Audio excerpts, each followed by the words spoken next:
Hello everyone and happy 2021, the year of the lockdown and continuing clown decade. Honestly, we should see 2020 as the precursor or prologue to the clown decade, because things are honestly only going to get worse from here. And I think the best way to prove that is to show the London Light Show under the lead and say-so of current London Mayor Sadiq Khan. So after a few standard impressive light shows from the fireworks and drones, they start getting a bit weird, such as the drones then making a bit of a show about the NHS with a little love heart and NHS symbol in it. Just so happens to be in the same colours as the EU flag, but let's not get too into it. And then they make a little show looking like Captain Tom, who walked a marathon in his back garden to raise money for the NHS. Okay, that's fine, that's not the worst thing I've seen in my life, and you could argue it's not necessarily political. But then he shows this picture, which, I mean, it's not really a spoiler, it was in my thumbnail. But yes, that is a Black Power symbol, and there is a video of this, just the whole light show, if you want to see it. The link is the first in the description, but I'm not showing it because it has copyrighted music, and I don't want to get attacked by YouTube. But the music going on while it plays this was also covered by the Lotus Eaters. You can see their coverage in the description. They were playing a song and lyrics by someone called George the Poet. Now, for those of you who don't know George the Poet, me included, he was originally a rapper who had a record label signed with Island Records. Decided that he didn't like rapping and went into poetry and has a podcast called Have You Heard of George's Podcast? And apparently in 2018, George was elected to be a member of the National Council of Arts for Arts Council England. And his podcast has won 5 awards in 2019 at the British Podcast Awards, including Podcast of the Year, and a Peabody Award, becoming the first European podcast to win the award. Apparently, he's a big deal, but I've never heard of him, and he has connections to the BBC. But I think one of the most important points made in that Wikipedia article is that he mainly raps and writes poetry about social and political issues, making him a political figure, which makes it very odd for the Mayor of London, Sadiq Khan, to put this tweet out. London stands together against racism tonight and always. Hashtag Black Lives Matter at George the Poet. So George the Poet obviously had a rather large say in what was going on in this particular light show for the year going into 2021. And this is made even more blatant that this was a political act by the press release from the London Assembly. So fireworks, lighting and drones help in London Welcome 2021. The Shard, London Bridge, the O2, Wembley Stadium and Tower Bridge were part of a unique live broadcast event on BBC One. 300 drones above the O2 helped the capital mark the defining moment of 2020 with the UK's largest ever drone show. London's most environmentally friendly New Year's Eve event paid tribute to the NHS and featured Captain Sir Tom Moore and Sir David Attenborough. And of course they don't mention Black Lives Matter yet, but yes, David Attenborough was also involved because they had the Earth on the back of a turtle with David Attenborough basically saying global warming's going to kill us all. So the press release then goes into this. London has tonight welcomed 2021 with a unique fireworks, lighting and drone show using landmarks across the capital and screened live on BBC One. The special broadcast event was organised by the Mayor of London, Sadiq Khan, in place of the annual fireworks display, which could not take place due to the impact of coronavirus on the country. The unique 10-minute show paid tribute to defining moments of 2020, including highlighting the role of the NHS, which if you've gone through my videos, you'll know that, well, might not be worth the thanking that it is getting. Black Lives Matter, again, if you go through my videos, know that is not a good idea, given what it did to London, and the impact of the pandemic on all our lives. London's most environmentally friendly New Year's Eve event to date also looked forward in hope of the new year, concluding with a message from Sir David Attenborough about the importance of our planet and the opportunity for change in 2021. Ooh, they want a great reset. Millions watched from their homes as a countdown clock beamed out from the Shard before the traditional bongs of Big Ben sounded for the new year and the lights shone out from the London Bridge. Yes, it all sounds lovely. And I'm sure for people that enjoy watching virtue signals, they would have loved it. So let's see what Sadiq Khan had to say about the whole thing. The Mayor of London, Sadiq Khan, said, "It has been an incredibly challenging year for our city and our country. But while we could not gather together to welcome the new year, it was important that we united from our homes to reflect on 2020 and look ahead to 2021. Yes, I'm sure you're looking forward to the clown decade. I'm proud that in the eyes of the world turned to our capital to see a unique drone, lighting and fireworks show that reflected on the defining moments of the year. paid tribute to our NHS heroes, and the way that Londoners continue to stand together, and showed why our city is the greatest in the world. Yeah, alright, Sadiq. I know you have to sell your city, but come on. There's still quite a large crime epidemic going on. We showed how our capital and the UK have made large sacrifices to support one another through these difficult times, and how they will continue to do so as the vaccine is rolled out. Yes, lovely stuff. Our most environmentally friendly New Year's Eve. They keep going on about the environmentally friendly stuff. I imagine David Attenborough said they kept saying they have to do that. So it's the most environmentally friendly New Year's event to date, and has also sent a vital message of the year ahead. Let's use 2021 as the year to make a change, to make substantial choices, and all play our roles in helping our planet, i.e. have a great reset, you might say. So clearly Sadiq Khan is behind most, if not all, of the political messaging in this, which, yes, the NHS is just a political tool at this point. It is the sacred cow of the UK, and it needs complete reform. It is not the greatest healthcare system on the planet, as most Brits would have you believe. It is not underfunded, as most commies would have you believe. It is simply a mismanaged mess that, to be fair to it, I'm sure the workers on the ground are really trying their best to keep it running and working. It's the mismanagement of emptying 4 out of 7 of the Nightingale hospitals specifically made for the COVID epidemic that I blame. So finally, the last bit of this is just a thank you bit for the people who helped, and it's mainly, the BBC, pretty much every department in London, City of London Police, Westminster City Council, all that. Lighting and Sky Magic, I assume, did the drones, and Titanium Fireworks did the fireworks. Now, those top lot, apart from the BBC, I don't know who Jack Morton is, but I don't know, maybe some events coordinator. As far as I'm aware, those 2 first ones are responsible and do back Black Lives Matter, as do, every department in London will have to. But then you get on to the voice clips and newsreaders, and it thanks Sir Tom Moore, Duke of Cambridge, and Sir David Attenborough, and I am fine saying that they were, kept within their places. They were asked, do you want to give us a message for the new year? And they probably did. But I'm just wondering why they don't thank George the Poet here, because clearly, as you can see, in the list of songs, they've got Coronavirus, The Power of Collaboration by George the Poet. And Sadiq Khan personally at George the Poet as if he had some say in this. So I don't know why he isn't thanked in this press release, but I just want to say I point that out and find that very odd. It just seems to me that they're trying to hide truly how political some of these lights and drone shows were. But honestly, if you want my opinion on the whole Black Lives Matter fist thing, I think this picture sums it up pretty well. It is just a wank fest. It is a circle jerk for the people trying to virtue signal. But hey, whatever keeps Sadiq Khan happy and ignoring those knife crimes, I guess that should make the rest of London happy. So I wish this was all I had to say about Black Lives Matter when it came to the new year, but The Times, which is a newspaper I find rather reliable and impartial, came out with this obituary. George Floyd obituary, American truck driver, security guard and rapper whose death in May at the hands of police sparked protests around the world. I can't believe they've done this. So let's have a quick read of it. When George Floyd died while being arrested in Minneapolis in May of this year, The Times, in common with most other newspapers around the world, did not run an obituary for him. Yeah, that tends to happen with random people that die around the world. I know plenty of people that have died during coronavirus. I don't see obituaries for them.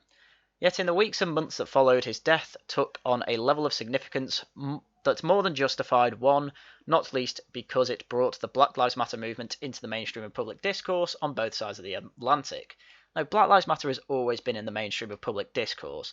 They just had to find a good enough anecdote that would sling them back and make the Mayor of London have to put up black fists to represent. And even then, it's probably not the best anecdote they could come up with. Turns out the guy was a criminal. So after the Times talk a bit about the protests resulting in George Floyd's death, they actually go into his life. George Perry Floyd was born in Fayetteville, North Carolina in 1973, one of 5 children of George Perry and Lucia Sissy Floyd, whose name he had tattooed on his stomach. When he was 2, He was 2 when his parents separated, and he moved with his mother and siblings into an area of Houston, Texas, known as the Bricks. The family lived in Cunny Homes, a red brick social housing complex named after Norris Wright Cunny, a late 19th century African American leader in Texas. Cool.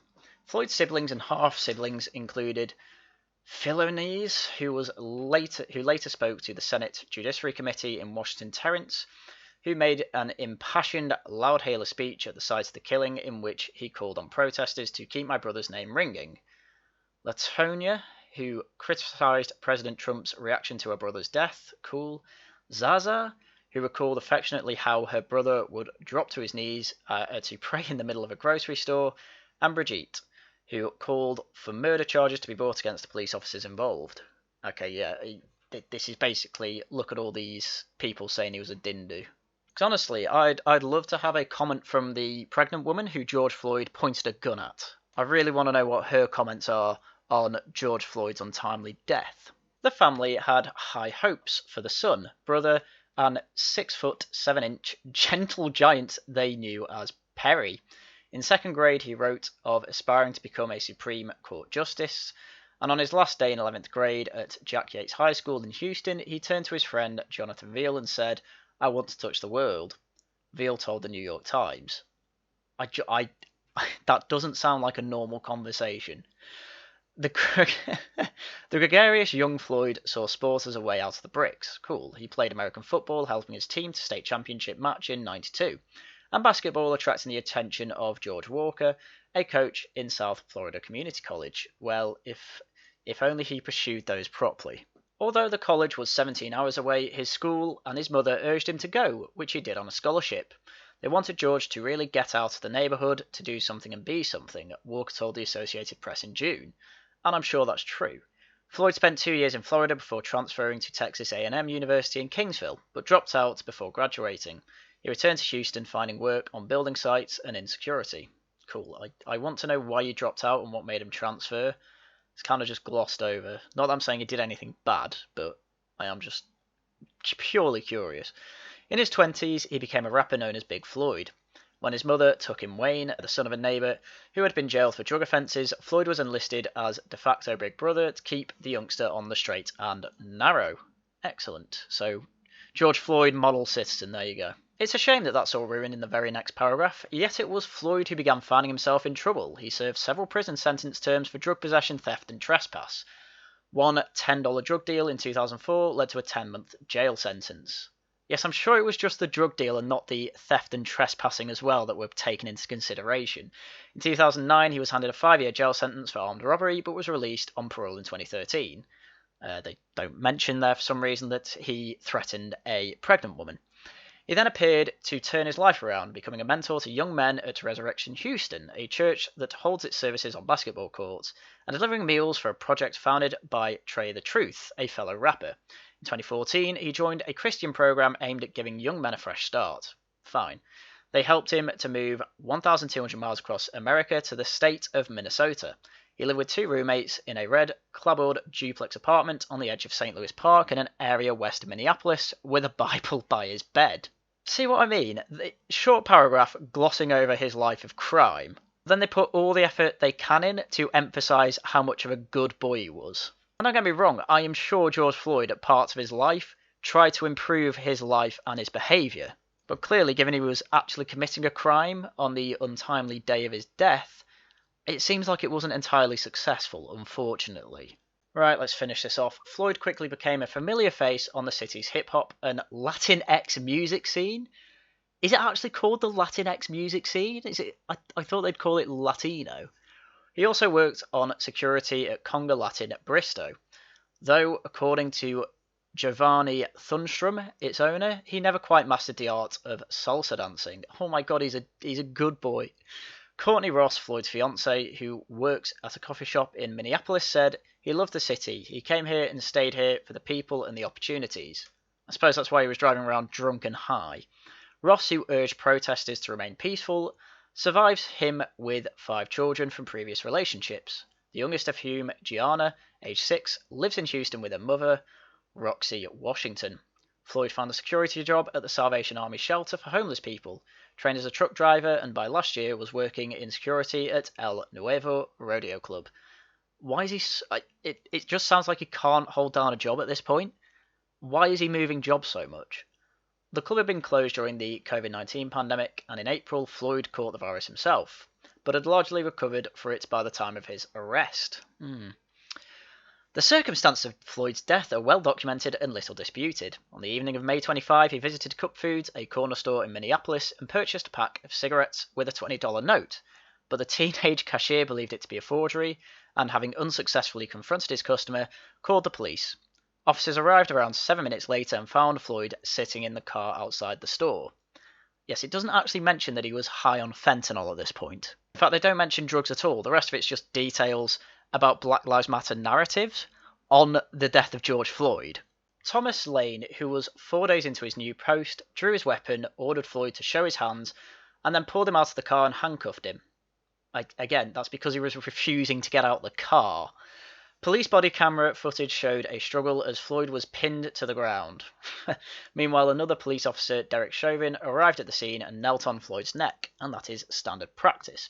Transcripts of their exchange show Floyd complaining that he was struggling to breathe. "You're going to kill me, man," he gasped. Yes, he was saying he couldn't breathe while sitting in his car. That's because of the drugs. Chauvin replied, "Then stop talking, stop yelling. It takes a heck of a lot of oxygen to talk." By this time, bystanders were also filming the altercation and shouted to the officers that Floyd's nose was bleeding. Almost his last words were a cry for his late mother. Mama, mama. Yeah, this is pure narrative from the Black Lives Matter side of things. Coroner's report. He had a bunch of fentanyl in him. Coroner's report. He didn't suffer from asphyxiation. His throat was actually undamaged. He could breathe. And yet, for some reason, he's still being charged with murder. Within 6 minutes, Floyd had become unresponsive. Chauvin removed his knee after 7 minutes and 46 seconds. They really have to always nail it down every time. He was on his neck for 7 minutes, 46 seconds. An hour later, Floyd was pronounced dead, and America erupted in protest. And Britain. Yet behind the headlines was a story of everyday life in a country where black people are 5 times more likely than whites to be incarcerated. Yep, just keep pushing the narrative times. That's all you have to do. Usually, quite a lot of people survive, and there are studies showing that actually you are more likely to be shot as a white person by police than black people when compared to the amount of times both demographics are stopped by police. And yes, the body cameras show everything. That's why they have them. So I'm going to leave it to the court to decide, and I'm not going to comment anymore on this whole issue because I want to stay monetized. And honestly, I think most people watching this will know my opinion on this by now. Anyway, I think I've got my point very much well across. Black Lives Matter is still constantly supported by pretty much everyone in Parliament, everyone in positions of power in the UK. There's no getting away from it. And the Times, which, as I say, is usually fairly impartial and responsible with their journalism, posted an obituary that was entirely one side of the argument. And, of course, it is the side of the argument that is the Black Lives Matter side. I mean, honestly, some of the comments in that are all just saying, no, George Floyd was obviously a criminal. So, at least it seems that the Times readers know bullshit when they see it. But anyway, I think that's enough clown world for the start of the year. And that's everything I had to show you anyway. So, as usual, thank you very much for watching. And until next time, goodbye.